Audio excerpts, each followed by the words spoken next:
Hello. Wanted to give a recap of the Board of Supervisors meeting yesterday. We also had, and I'll talk about this, a joint, we sort of interrupted our meeting for 2 hours between 12 and 2 and joined with the City of Tucson Mayor and Council for a joint meeting between the Board of Supervisors and the Council. So first on the Board of Supervisors meeting, we had in fact, I feel like it's show and tell. I have things to show. We approved the Pima County Regional Housing Strategy and Funding Plan. This is a 10-year affordable housing strategy that maps out, I think it is a $417 million strategy. Recognizing the urgency. I think we need a little over 6,000 housing units, affordable housing units, every single year over the next 10 years. That's a lot of housing. It's a lot of funding. The board committed to generating about $250 million, and then that will be supplemented through federal and state money and funds from other municipalities. And so the strategy kind of maps all of that out, but it also includes other things that I think are critical and are part of a housing strategy.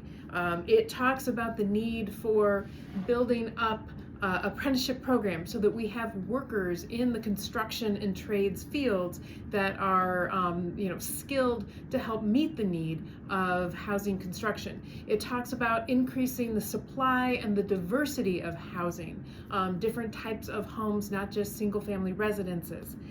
It also talks about about the need to invest in and setting goals and metrics around investing in keeping people in their homes, and that is everything from eviction prevention and tenant legal services to emergency rental and utility assistance programs. It talks about trying to increase the number of people who are applying for property tax relief assistance. So it indeed is a very comprehensive plan, and I very much appreciate the work and the leadership of our Regional Affordable Housing Commission, Community Workforce Development Services, and other folks within the county, the Eco Northwest firm that did a whole bunch of research for us, which was the undergirding of this strategy. So I'm glad that we could approve that and then start continuing, I guess, working towards its implementation. We also had a hearing on the ordinance that would prohibit federal immigration enforcement officers from wearing masks, and also from folks impersonating law enforcement, right? From being masked and just ordering off of Amazon some flak jacket that says police. So as you might remember, back in February, our office asked for two things. One was the resolution, three things. One was the resolution opposing the Marina Detention Center, the ICE Detention Center in Marina, which we approved. The second was a resolution calling for prohibiting federal immigration operations from happening in county property, and laying out the path for county employees to know what to say, what to do, signage, etc. And then the third piece was about prohibiting the use of masks. So what we did last meeting is we passed a resolution. This meeting we opened up, we had a draft ordinance.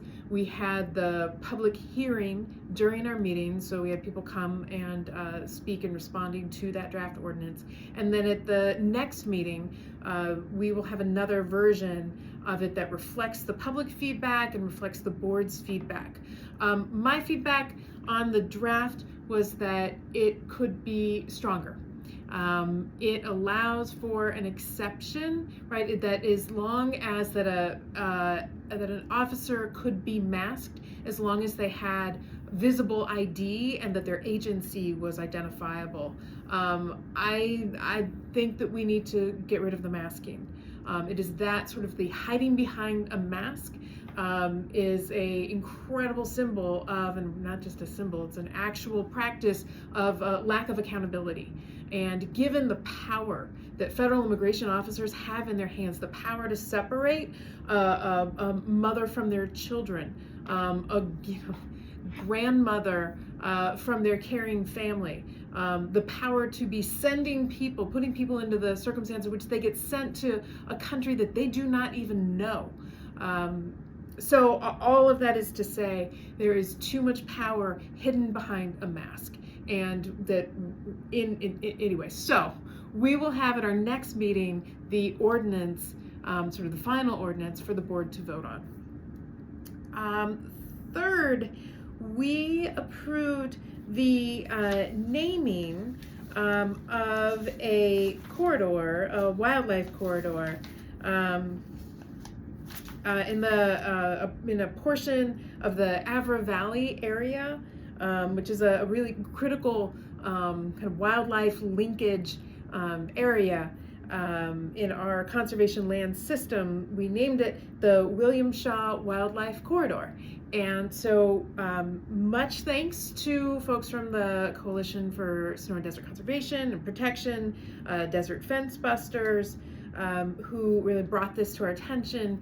And then, of course, much thanks to Dr. William Shaw for all of his work as a well-recognized ecologist and professor of wildlife and fishery sciences at the U of A School of Natural Resources and the Environment. But perhaps most importantly for the county, he authored a critical kind of report and analysis that really kind of laid some of the kind of critical groundwork for the Sonoran Desert Conservation Plan. He identified a couple of key corridors, one that connects the Tucson Mountains with Ross Rouge and Silver Bell Mountains, and then another range. And all of this has kind of become a critical pillar for the development of the Sonoran Desert Conservation Plan. So we have an event on Friday to officially name that corridor, and we're excited that we were able to do that at the meeting yesterday. We also considered there was a proposal from the administration about how to utilize the $20 million that the county received from selling our land to Project Blue for the data center. There was a number of different projects that were outlined. There was one category around economic development. There was a category for capital improvement projects, workforce development, neighborhood revitalization efforts, and kind of environmental health programs, and then a couple of other line items. My request was that we continue it. I was not ready to vote on it. I wanted more time for the public to be able to see the proposal, give some feedback on how we should be spending money that we earned from selling the land for a data center. So this item will be picked back up at our meeting on Tuesday, March 24th. So please send in your comments and reach out to us and let us know how you think that money should be used. So like I said, at the middle of our meeting, we took a break from 12 to 2. We all walked down the road and sat down with the City of Tucson Mayor and Council. Mayor Romero and I facilitated the meeting. We picked back up. This is the second time that we've had this joint meeting.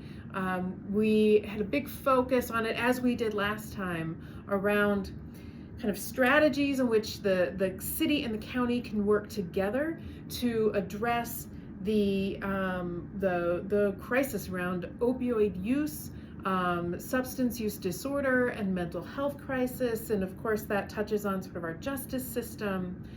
So at this meeting, we started out with two presentations. One is from the cities, and I think this is where I also have some more show and tell. The city's Safe City Initiative, and they rolled out their draft of their action plan. And so we heard a bit about how that is progressing.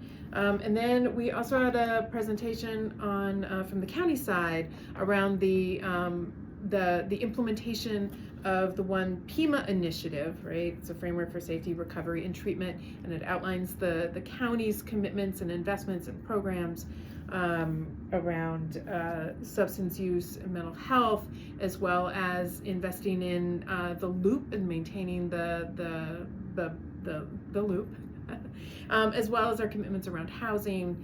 So both of those presentations, and then we heard some data around and report on a pilot project that was approved recently using some of the settlement money that we got for around opioid use. So there was a program, the acronym is called Safer Center, but it is essentially kind of a detox center, a very low barrier detox center. People can be there for up to 96 hours, and then hopefully from there move people into longer treatment care. So this is just that it was a 6-month program. And so we got some initial data back from it, and we will continue to look at how it is evolving. I think there's good results.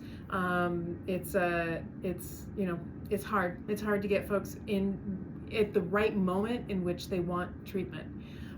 But we are working, I think, both as the city and the county to ask people all the time and catch them in the moment where they are ready to get treatment, and to ensure that we've got good treatment beds available and facilities and holistic programs. Then we also got a report from Dr. Cullen, our director of the Pima County Health Department. That is a regional gaps analysis, right? Because I think when we sit down between the city and the county and we sort of think about the things that we're already doing, clearly it's not enough, right? And we know that it's not enough. So the next question is, well, what else? Where are the gaps? What is it that we need to do? So this analysis looks at a lot of the different reports about what is currently happening and tries to identify what some of those gaps are and where we can be focusing our energies. There was a time, not enough, for discussion from council members and supervisors to identify the things that we can do, that we do well together, and how do we expand on that. So there will be a lot of more follow-up work. I will continue talking with with Mayor Romero on how we can do that follow-up, and we will continue to have these joint meetings every quarter. That's kind of the key stuff. There's obviously so much more, but it was a 9-10 hours of meetings, so that's probably the highlights. Well, thank you so much.